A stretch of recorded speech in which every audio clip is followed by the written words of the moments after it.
আগের ভিডিওতে আমি দেখিয়েছিলাম আমরা দীঘার প্রথম দিন কিভাবে আসলাম, কোথা থেকে আসলাম। এটা সেকেন্ড দিন, সেকেন্ড পার্ট বলতে পারো। সেকেন্ড দিনে আমরা কোন কোন জায়গা গেলাম, কি কি করলাম সবই তোমাদের সাথে শেয়ার করব। হ্যালো এভরিওয়ান, আমি শম্পা। আমাদের চ্যানেলে নতুন একটি ভিডিওতে সবাইকে স্বাগত। আজ শনিবার সকাল সকাল দুজনে রেডি হয়ে বেরিয়ে পড়েছি। এখন সবার প্রথমে আমরা যাচ্ছি মোহনার উদ্দেশ্যে, কিন্তু সেখানকার কোনো ক্লিপ আমার কাছে নেই, কেননা ওখানে আমি ফোনটা নিয়ে যেতেই ভুলে গেছিলাম, ফোনটা গাড়িতে রেখে চলে গেছিলাম। এখন মোহনা থেকে ফেরার পথে এখানে যে নতুন পুরী মন্দিরটা তৈরি হচ্ছে সেটাই দেখছিলাম, কিন্তু সেটা এখনও পুরোপুরি কমপ্লিট হয়নি, এরকম অর্ধেক হওয়া অবস্থায় রয়েছে, যে কারণে আমরা ভেতরে ভিজিট করিনি। আমরা মোহনা থেকে পুরীর মন্দির দেখে একবারে চলে গেছিলাম কাজু বাদাম গাছ দেখতে, কিন্তু দুঃখের বিষয় এটা অফ সিজন, কাজু বাদাম একটাও ছিল না। আমি ভালো করে দেখার চেষ্টা করছিলাম। আমরা কিছু দূর গেছিলাম, এখানে কাজু বাদামের গাছও বিক্রি হচ্ছিল, কিন্তু যেহেতু আনার সমস্যা তার জন্য আমি আর তুষার কোনো গাছ নিয়ে আসিনি। ভালো করে গাছে চেক করে এখন দুজনে বেরিয়ে যাচ্ছি লালসারির দিকে, যেখানে লাল কাঁকড়া দেখা যায়।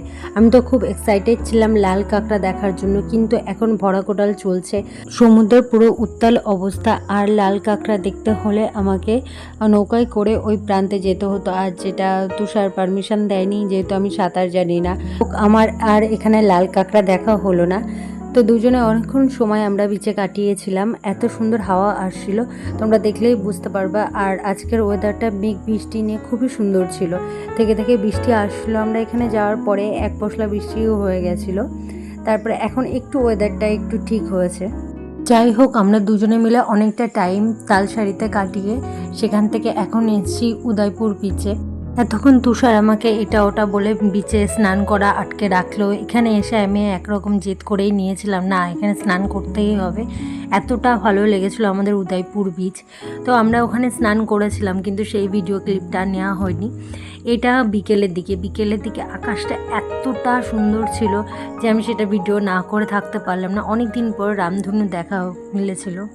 আমরা দীঘা যাওয়ার থেকেই চলছিল মেঘ বৃষ্টির খেলা, এখানেও একই রকম। তো এত জোরে বৃষ্টি এসেছিলো যে আমরা একটা চায়ের দোকানে বসে চাও খেলাম, একটু জিরিয়েও নিলাম।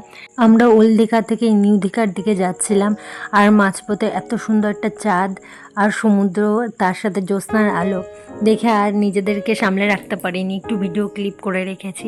আর এইটা হচ্ছে নিউ দীঘাতে আমরা আবার বৃষ্টির সম্মুখীন হয়েছিলাম, যার জন্য আমরা একটা দোকানের মধ্যে গিয়ে বসে পড়েছিলাম।